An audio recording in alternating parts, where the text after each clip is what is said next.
Now, the challenge is that when we're sitting from our comfort space, we can actually see beyond the glass room, and we might think to ourselves, I want that over there. I'm going to go for that, whatever it is, really expanding those boundaries of what we believe is possible. But then we go straight for it and we hit these invisible barriers, and we don't recognize that that's what's happening. Welcome to the Conscious Leadership Podcast, where soulful entrepreneurship and holistic mind-body wellness meet to help you heal, discover your soul's purpose, and change the world. I'm your host, Gabby Ortega, entrepreneur, psychology expert, social media maven, and soulful leadership coach. And it's my mission to empower you into becoming the light leader you're meant to be. Each episode will be diving deep into topics that will help you gain personal mastery over your healing and mind-body wellness, while also giving you practical tips and tools to help you create, market, and scale a heart-centered business around your soul's purpose and life mission. Whether you're in the beginning of your self-awakening journey or a seasoned inner work god or goddess who's ready to step into their leadership as a soulpreneur, this is going to be your new favorite place to be. We know that you don't just want to feel happier and more fulfilled, but you want to deeply know yourself and powerfully step into your life's purpose while creating massive abundance around your mission. That's why I've created this podcast for you, the light leader of the next generation. Welcome home. I'm so glad you're here. Hi, everybody. Welcome back to another episode of the Conscious Leadership Podcast. I am your host, as always, Gabby Ortega, and I cannot tell you how beyond thrilled I am right now because of the person that's sitting right in front of me. Her name is Laura Dawn, and like I said, don't normally take submissions to the podcast because I feel like there aren't very many folks who kind of think the same way I do, and I keep it with the people that I know. And when I received an email from her representative kind of explaining what she does and who she is, I was like, oh my God, hell yes, this person needs to be on the podcast. I have so many questions to ask her, and I am just so beyond grateful that you've taken the time today, Laura, to be with us. So let me give her a little kind of formal intro so you guys know who this is. So this is the host of the Psychedelic Leadership Podcast, Laura Dawn, and she's a microdosing mentor for executives and has been leading transformational retreats for almost 10 years.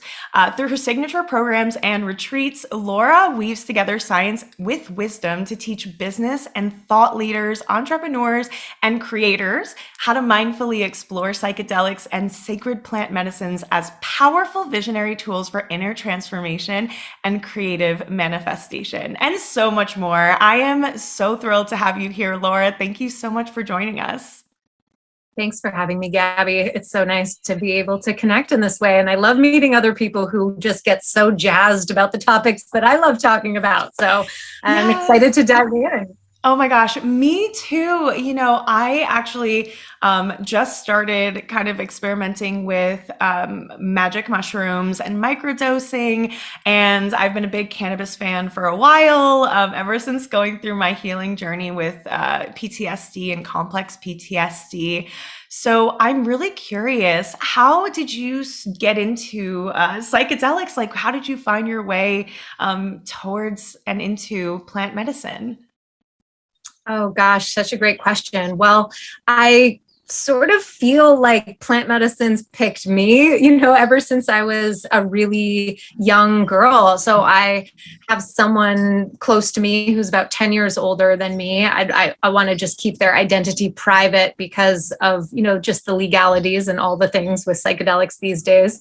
Mm-hmm. But when I was about 8, 9, or 10 years old, I would listen to stories from this person who is in their late teens and going on incredible psychedelic journeys with psilocybin mushrooms. And it was like fantasy realm. And he would tell me, he would eat these mushrooms and then get in the canoe and be canoeing across the lake. And these giant magical frogs were, there on the journey. And so it was always just, I feel like a seed was planted in my consciousness from a really young age to explore. And I've always had such a strong propensity for exploring the unknown. As a child, I also loved my dream realm. I just thought waking consciousness was so incredibly dull compared to what the world was. Yes.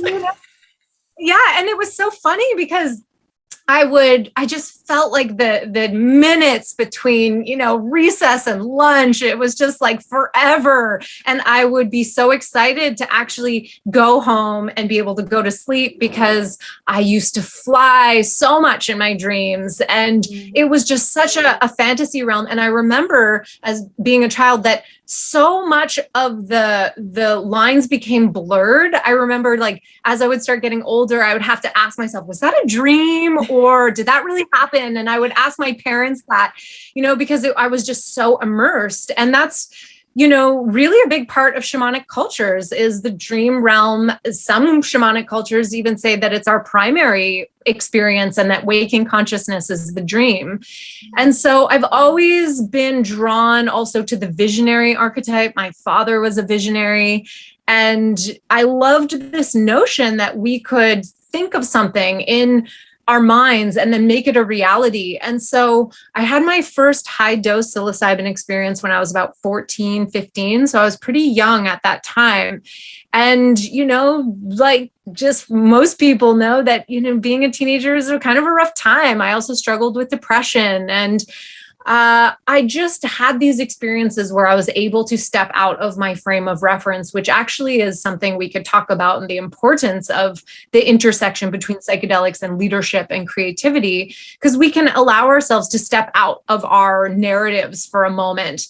And so those early days, it wasn't quote unquote ceremonial, it was much more recreational, but I think that recreational, quote unquote, use of psychedelics can actually be really beneficial. It allowed me to, to see the irony in life and to laugh from just like the deep guttural laughter and to be able to not take myself so seriously and to look up at the vastness of the universe and start asking myself really big questions like, why am I here? And why does this matter? And what do I need to do to find meaning in my life?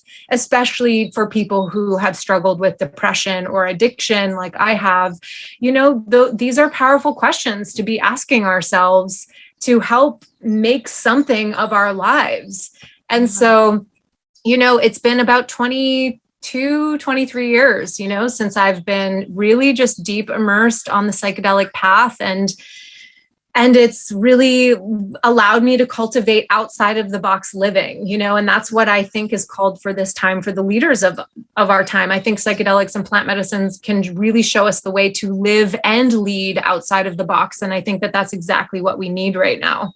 Oh my God. So many juicy things in there. First of all, I wish I had been called earlier to dive into mushroom journeys and expanding consciousness like that. You sound like such an old soul and like from such a young age, just like already was pulled to really be curious about what the heck we're doing here and these bigger questions that sometimes we don't even until we have maybe a mental health crisis. Like I definitely asked those questions when I reached the lowest points of my depression as well. And that's when I kind of like had that awakening experience. But my fear always kept me from exploring these, tools that we could use to even deepen our consciousness until recently. And I am so glad I did, because I know exactly what you're talking about. It's this from the neuropsychological perspective, this like we've been programmed, right, by society, by parents, by people and all the things and rules and all these things to think that we have such limitations on our way of existing, on our way of being, that there's only one way to do this. There's this system established, so this system always has to exist and nothing else can ever exist. But what we cease to remember is that every single thing in front of us, every single system was built by somebody, and we can build a new one. We can do new things. We can think outside the box, but we're so conditioned to not even see the box that this is what, for me, mushrooms and particularly microdosing and then doing like larger psychedelic doses like twice a year now, like has really helped me step outside of this invisible, now visible box that I've put myself in. And in that space, we get to create, but we've built the box around ourselves. So it's time to smash it. Yeah. I mean, it's interesting that you say that because I run mastermind programs for leaders in the psychedelic space. And one of the analogies that I introduce and metaphors that I introduce right at the beginning of the program is the metaphor of the glass box. So it's so interesting because we have to find that balance between stability and adaptability towards change. We can't always be in flux, but we have this sense, and this is really where Eastern philosophy has come in and influenced my life so much. I would say parallel track to psychedelics, and I've also been an entrepreneur my whole life. I would say that third parallel track has been the path of Tibetan Buddhism.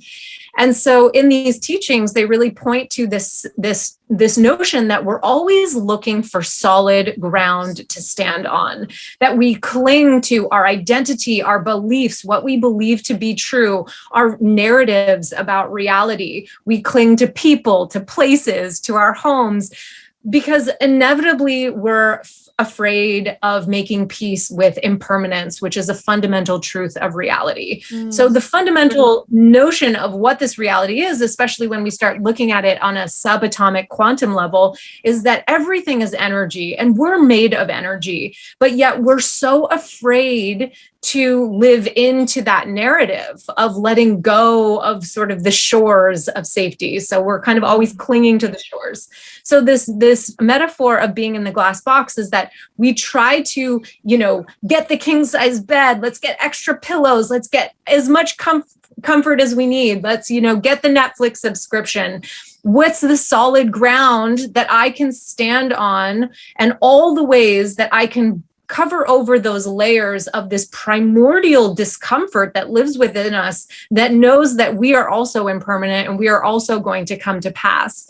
Now, the challenge is that when we're sitting from our comfort space, we can actually see beyond the glass room, and we might think to ourselves, I want that over there. I'm going to go for that, whatever it is, really expanding those boundaries of what we believe is possible. But then we go straight for it and we hit these invisible barriers and we don't recognize that that's what's happening. So we have to sort of like Jedi mind trick this situation where I can say, hey, look at it from this way. It's kind of like those magic eye paintings that if you relax your focus and you pay attention in a different way, then you can actually take a different angle and you can spend your whole life trying to figure it out, or you can have some help. Where if I was like, hey, Gabby, look at the wall from a 45-degree angle, and then all of a sudden you see the light bounce off the glass and then you see the pattern. And then it's like, oh, now I see the pattern. And the more you know how to pay attention and to focus your mind and literally train your mind, so much of how we experience reality is perception, and it's the narratives we tell ourselves. So if you had tools to be able to see where you keep hitting the glass wall, where you keep hitting your barriers, those patterns of self-sabotage, those ways that it's like, oh, can I launch a 7-figure business? Can I lead a team of 100 people? Can I do the thing that actually my heart, my authentic truth is saying, fuck yeah, go for it. Yeah. But then you keep hitting that boundary and you keep wondering, why do I keep ending up back in the comfort zone? Which is not bad to have a comfort zone, but it's just better to be aware of what's going on. So I know I'm sort of weaving in a lot of different threads from different disciplines. We're talking about the neuroscience of perception in this framework, but we're also talking about deep ancient wisdom, Eastern philosophy that has roots thousands of years old, and that is so human to all of us. So that's just sort of a little bit of the way that I frame some of the work that I do. And psychedelics help us become more aware of what we're paying attention to. They amplify, psychedelic means mind manifesting. So they're amplifying the narratives that are already there and allow us to look at it from a little bit more distance. Right. And that's what self-awareness is, and which is really also the core of conscious leadership. And so we can start to see the ways that these really overlap and help, support each other in the work that we do.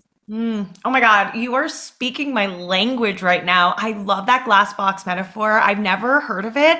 And what's really funny is that in my mind's eye, that's exactly what I saw. Was this like overview, the architect blueprints of this like very like it's a wall, it's there, and so much of that is our programming, our pain, our trauma, our limited beliefs. And I love that you weave in Tibetan Buddhism, and it's the way I live as well. I'm currently actually working on teaching a little bit the Eightfold Path to one of my clients who was really curious about it.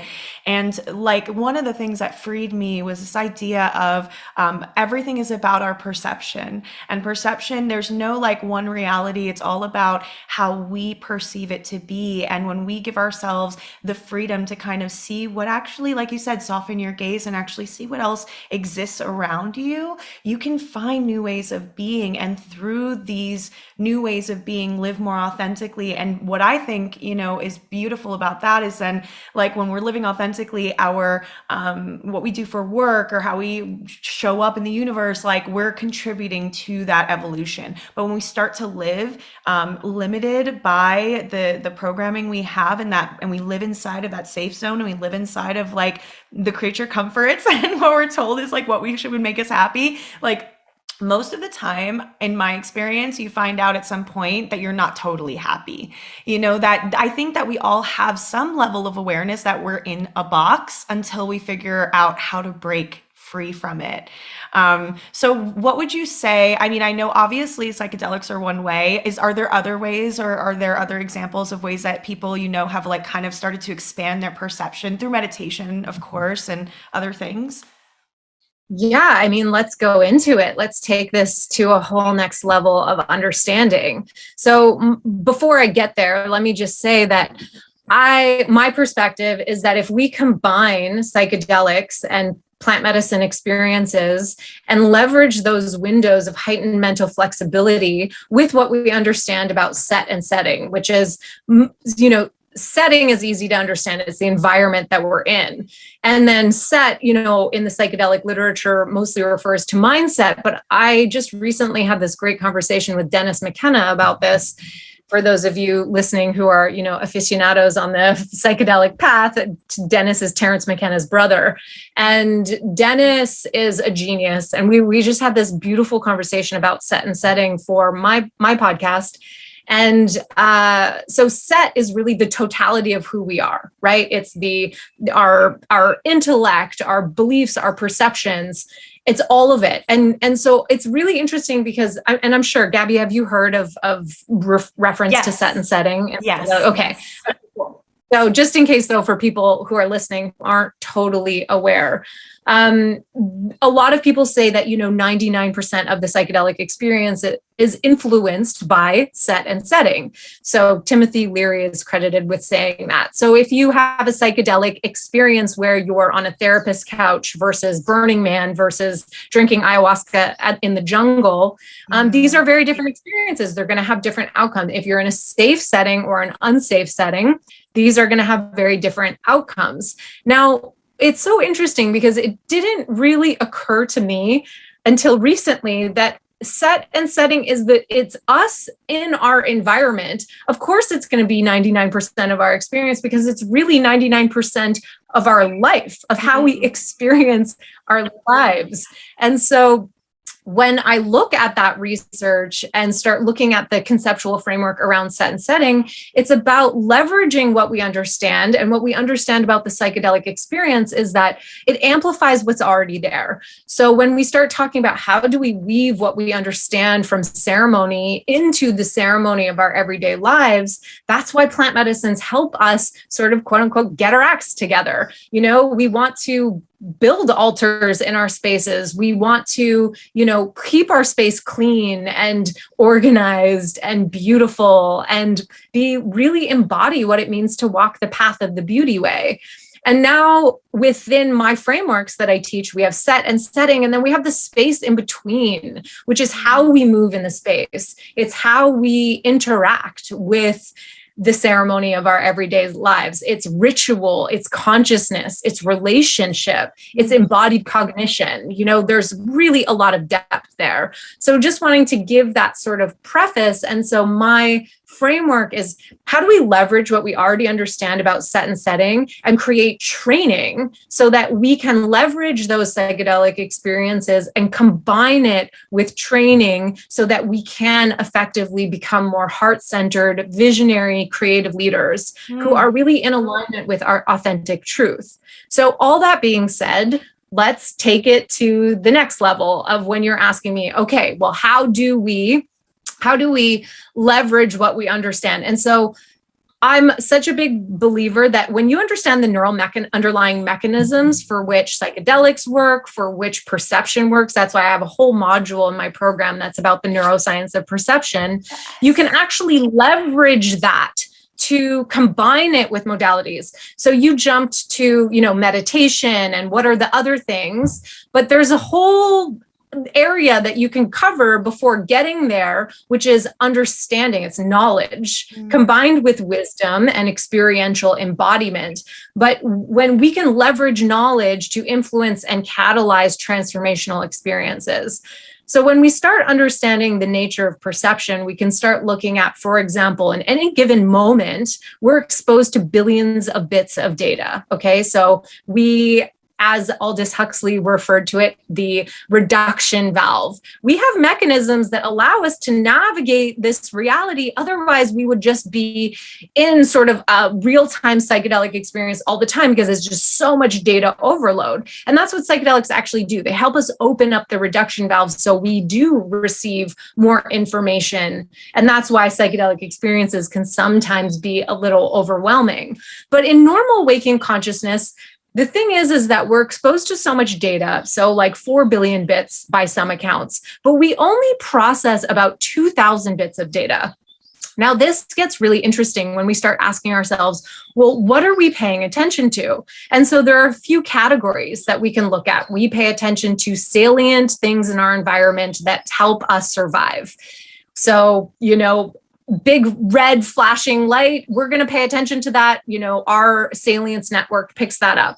Barking dog, things that threaten our survival, that's sort of the top of the list. The second category is our past experience influences our present experience. So we create these deep patterns of somebody saying, okay, you were talking about programming, so when we're raised as children, whatever household we were raised in and whatever our parents said, this is important. Pay attention to this.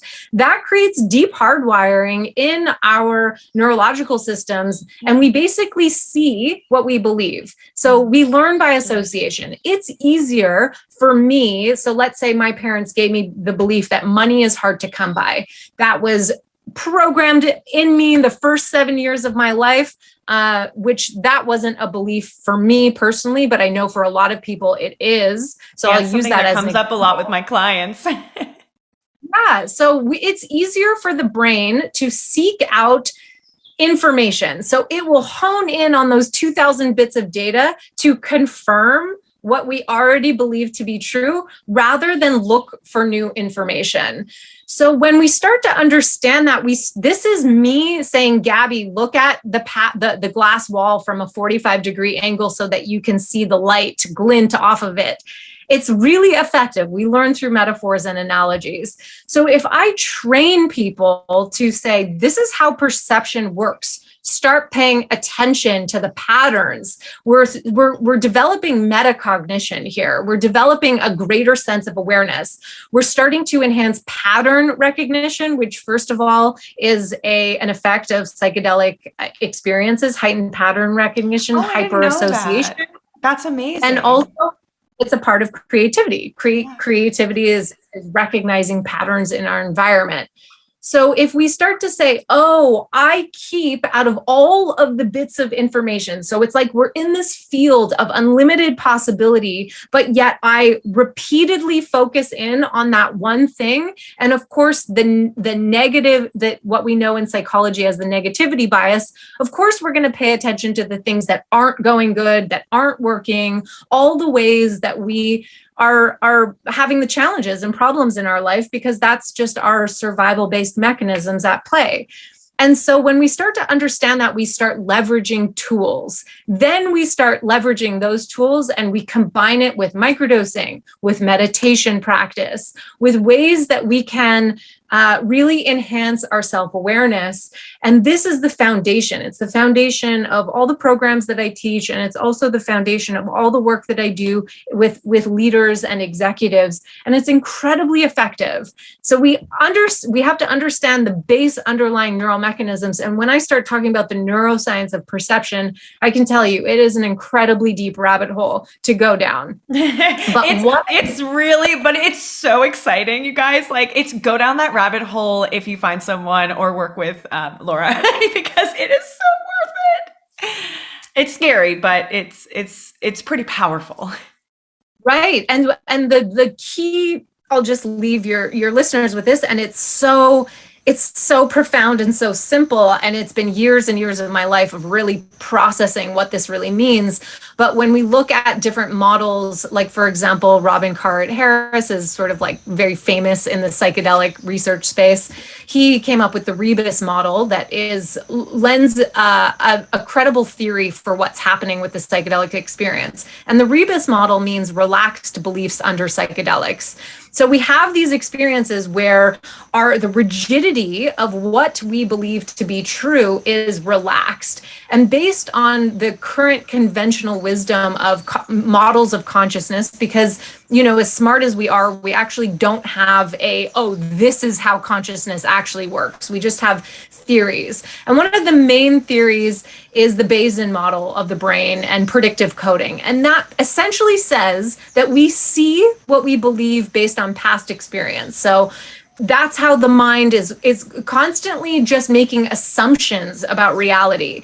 And when we And so we're always sort of jumping to conclusions about what we believe to be true and looking for the information that confirms those beliefs. So it's like a great metaphor that I think people can really grasp very easily are those little boxes that children play with that have the cutouts. Mm-hmm. So we are taking our environment and we're saying, oh, that's a cube. I'm going to, out of all the other options of shapes that I can reach for, I'm going to pick up the cube and put it in the cube box because the cube square is what my belief is about limitation. And so I'm just going to keep feeding that. And by seeking out in the environment, oh, boom, there's a cube. That's what's real. I'm going to fit it into my, associative understanding of reality. And so this notion that we see what we believe is actually remarkable when you really start to contemplate it. So we need to reverse engineer the situation. We need to start finding ways to rewrite our limiting beliefs. And psychedelics, I believe, from my personal experience and from what the literature says, it offers us these windows of shaking up the neural snow globe, of those superhighways. A belief is actually just neural superhighway in the mind. So but it's not enough. We need to leverage that time with education, with training, with community, with dialogue, with implementing what we're learning, with embodying what we're learning. So it's really a holistic framework in terms of the work that I'm doing with people. Oh my gosh, I am floored. I am floored because I'm just so happy that you're doing this work and that there's a resource like you out there. Because everything that you're talking about from, first of all, we need to integrate all of the knowledge that we've gotten from all these different sciences, because there's a big gap and no one talks to each other about anything to integrate. And the knowledge portion of it, it's one of the reasons as I was working as a therapist that I felt really turned off by that field was because we are not allowed really to give much psychoeducation. And when it came to my healing, understanding how my mind worked, understanding how getting a master's degree in psychology, basically to learn was absolutely the first step in making any kind of changes to the way I saw the world. Once I understood the thing that you spoke about, the confirmation bias and the fact that our subconscious programming really occurs in those first 7 years, and it's based on the relationships that we have and the experience. It's experiential. We're absorbing information, we're translating it in a certain narrative. We're also given narratives. Until we awaken to that, it's like we only see things that way and we believe everything to be a certain way, and it's very limiting, and that keeps us very unconscious. But I love how this what sounds like you do a very gentle and loving exploration of this inner part of ourselves so that we can become clear about what is ours, what comes from some other place. How can we start to cultivate our own soul voice so that we can really approach life from a conscious space, knowing all these things about our limitations and our beliefs and what we were given. And there's a really interesting experiment that was done, and I forget, I was trying to think about the name of it, but I saw it during my master's program. That kind of reminds me of this confirmation bias and how it's so tricky, because we actually literally can only see what our brain is looking to confirm until we stop it in its tracks, right? And there was this video of these basketball players. I don't know if you've seen this one, but they showed a group of people, right? This video of these basketball players, and they're like, okay, watch how many times the ball is passed between the players. So everybody's like watching, all these students like are watching. They're all counting. And then they get to the end, and the guy was like, okay, who saw the gorilla? And everybody's like, what? And I did this. They did it to me too. And I was like, no. What are you talking about? What gorilla? And they reversed the video. And I swear to you, in the middle of this video of these basketball players passing the ball, there's a guy in a gorilla suit who literally comes into the middle of the screen, stops, walks around and exits. And nobody saw this because we were looking for what we were told to look for and believe, or whatever, our attention was being directed, and our brain just like erased this other thing from our view.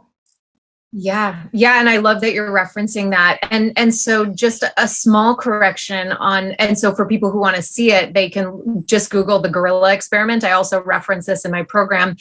50% of people don't see it from their research, which is actually a remarkably high number. That's so I wouldn't say high.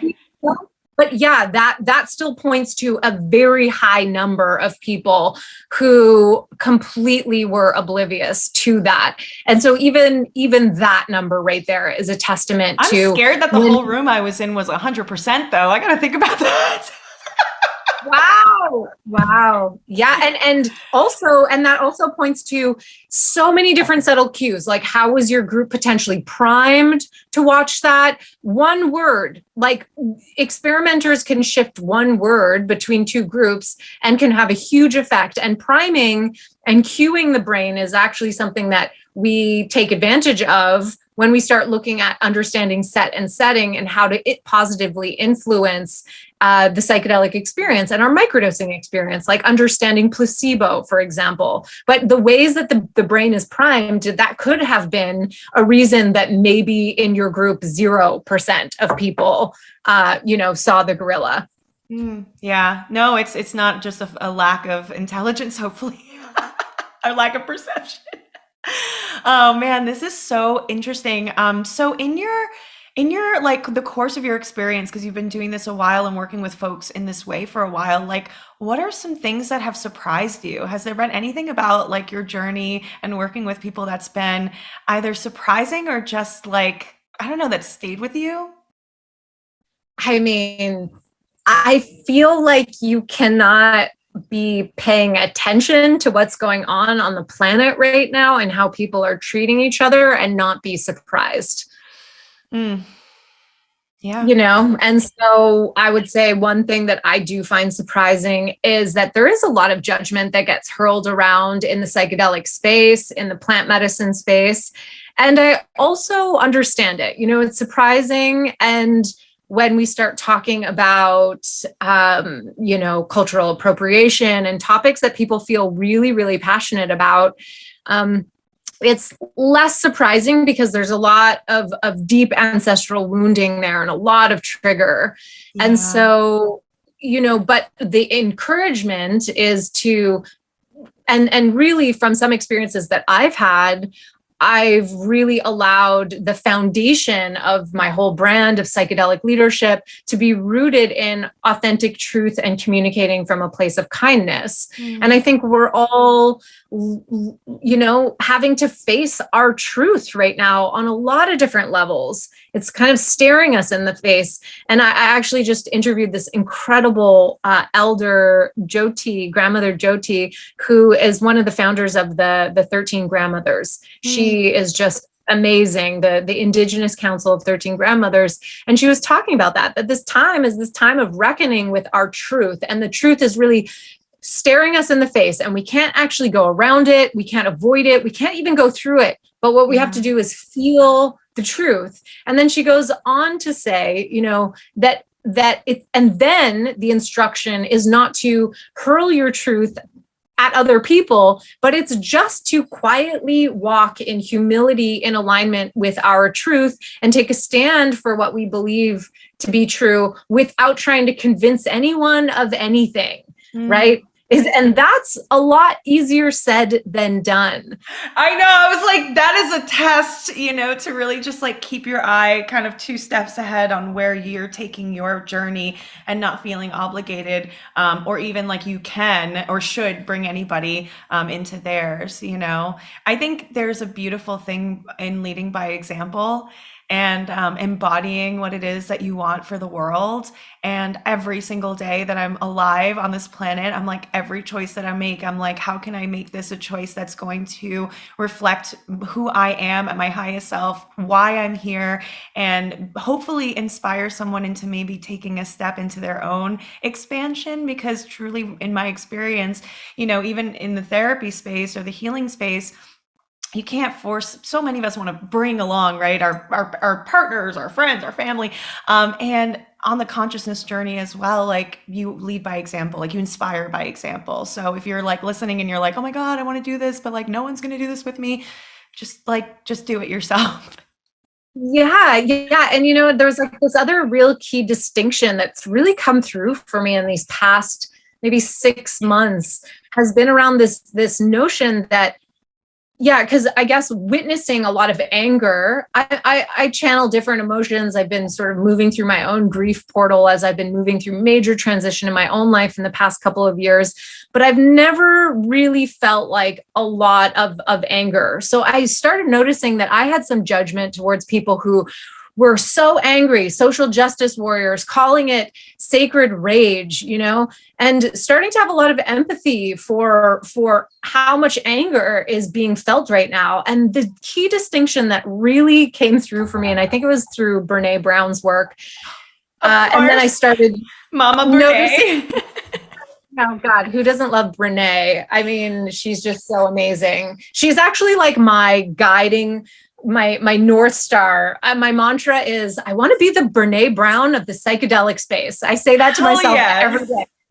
And so, but it was the distinction between feeling anger and feeling angry and knowing how to really process that in our body versus hurling our anger at other people and dumping it and creating these ripple effects of acting out anger. And I've been really reflecting on that a lot. Like, how do we just allow ourselves to feel through embodiment practices? And what's a safe space, a container to actually process something as intense as anger without it just energetically going sideways, where people go and attack people online and cancel culture? I think it's all from a dysfunctional processing of holding space for emotion. Yeah. While the intention is really the intention is understandable and good, and we get it.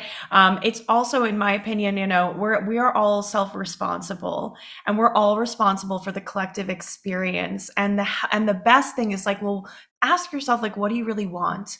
Is it to hurt other people, or is it really just to like feel better? Or is it really just to relieve yourself of the, and maybe ancestral trauma that you've been carrying in your bones and your flesh and your musculature and your DNA? Like, that is not going to be solved by canceling someone. That's going to be solved by doing trauma work and healing work and consciousness work and figuring out how to give yourself that joy and that fulfillment and that healing so that you can show up in the world with, like in Buddhist, the Eightfold Path, like with right actions that really contribute to the solution of what we're trying to fix, rather than contributing to the perpetuation of the cycles that we're trying to escape from that are painful. To me, it's always about what's the solution? How do we imbue the solution with love and compassion and empathy, and let the solution come from that space of service and growth versus like punishment and rage and, so kind of vomiting our trauma all over the place onto everybody else, because it may make you feel better in the moment, but chances are you don't feel good in the long run feeling that way. And it's all about learning how to like embrace these feelings that honestly, like people haven't known what to do with, or we haven't been told until like now. You can have these feelings, but you just need to get them out in a way that's going to be beneficial for everybody.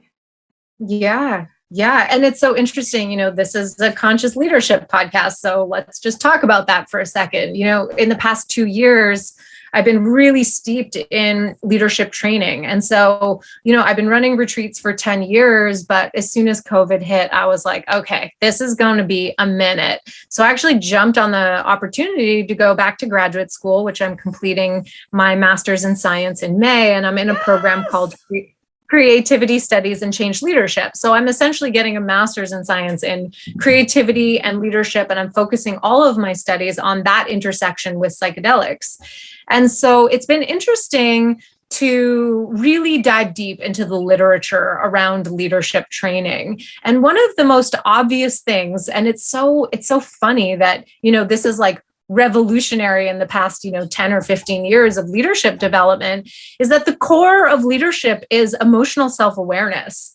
It's the foundational piece, and learning how to sense our emotional experience and how to understand how our emotional process affects other people around us. And so it's not rocket science, but yet it's becoming more prevalent in leadership trainings now around emotional intelligence and how do we train for emotional intelligence. Again, that's where I'm focusing on that overlap between leadership development and psychedelics, because there are openings that psychedelics help us to see, and we can leverage that. So the research shows that people who work with psychedelics can have an increase in empathy, can have an increase in pro-social behavior, it can fundamentally change a personality trait known in the Big Five. You're in psychology, so I'm sure the Big Five. One of them is openness to experience.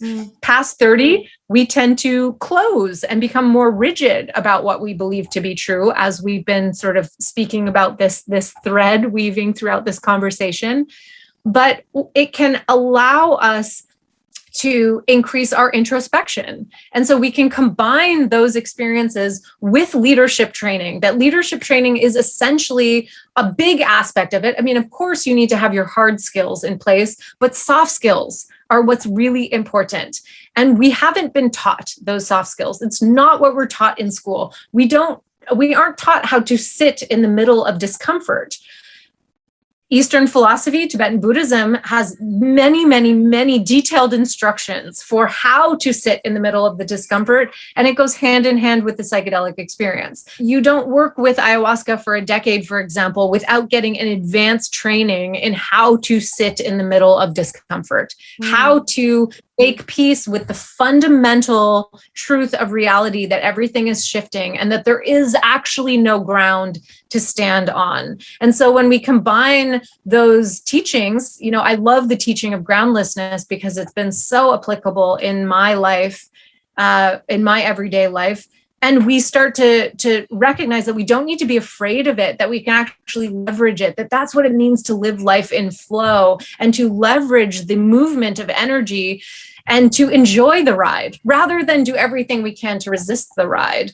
So those are just a few of the ways that we can start really looking at the overlap between leadership development, leadership training, and the psychedelic experiences, and how we can really cultivate a whole set and setting that supports more authentic leadership, more conscious leadership, which is at the root of it, self-awareness, being self-aware and training in self-awareness. And that's a long road, but it's a worthy path to take one step at a time. You don't just snap your fingers, work with one psilocybin ceremony and then poof, you're self-aware.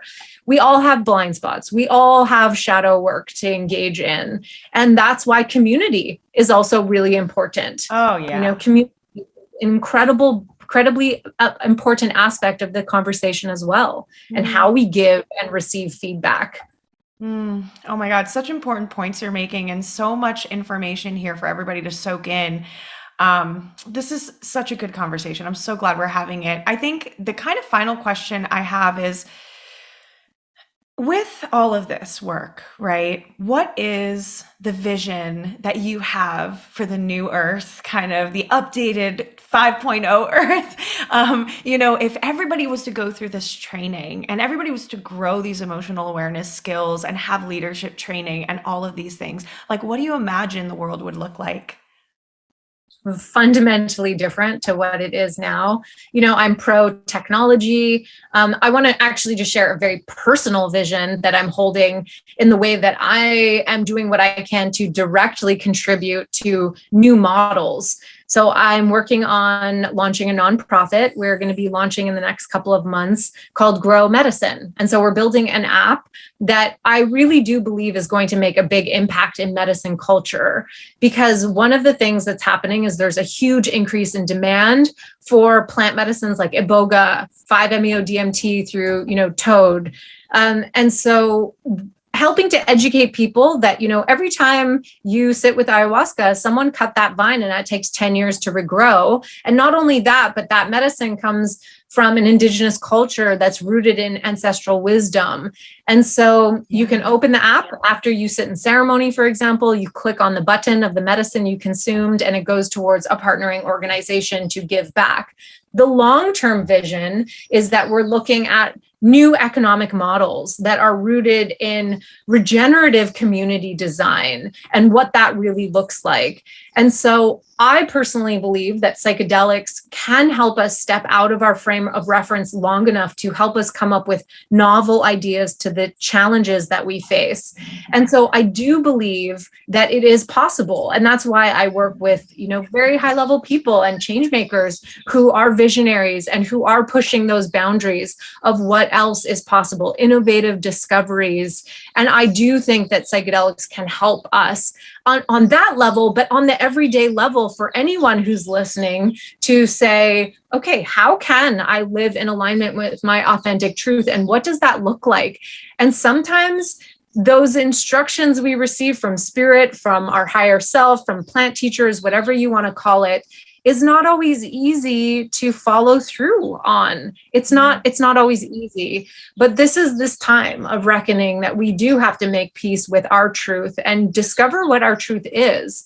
And so, the vision for me primarily is in equality. I can't wait until we can live in a culture where we're not talking about gender and race anymore. It's like, how archaic is that? It's still the box, it's still the box that we keep ourselves in.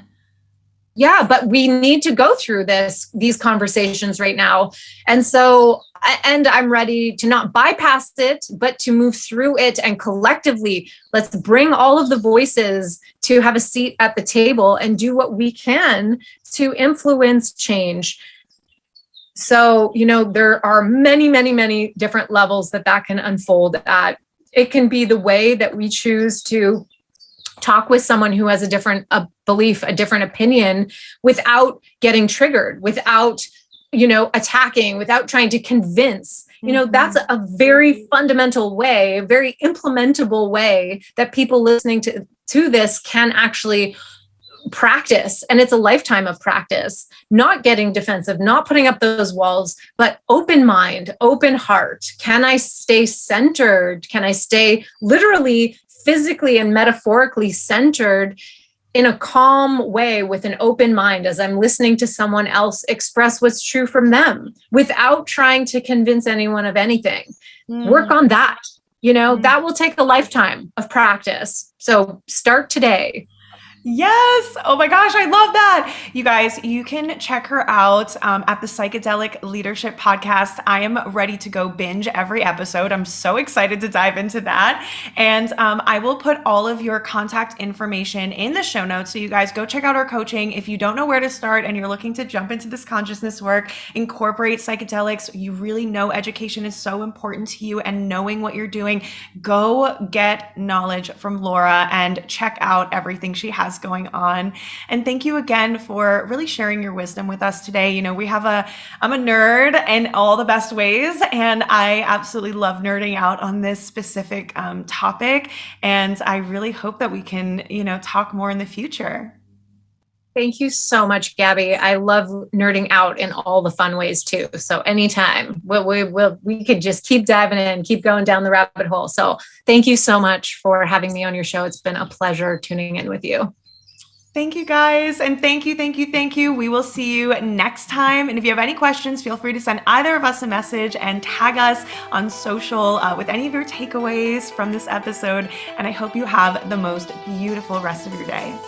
And that's our episode for today, guys. Thank you so much for joining us at the Conscious Leadership Podcast. I'm so excited. This next year, 2021, is going to be huge. We have so many guests that are coming on that you're going to love. I'm going to be doing some more solo casts and Om Therapy coaching. We have so many things rolling out for you. Retreats, another round of Ignite starting in May, another one starting at the end of the summer, a mastermind, and so many other things. So be sure to stay tuned with us on Instagram. Follow me at om_therapy_coaching and stay tuned for so much goodness coming up. As always, I would love to hear your feedback. Head over to iTunes and leave us a review, and I would love to give you a free copy of my subconscious reprogramming workbook, and that is absolutely free. Just send me a screenshot of your review and on Instagram, and I will be so happy to send that over as my gift for you. And I am sending you so many hugs, so much love, and I hope that this week you are able to find just a little bit more joy in your life.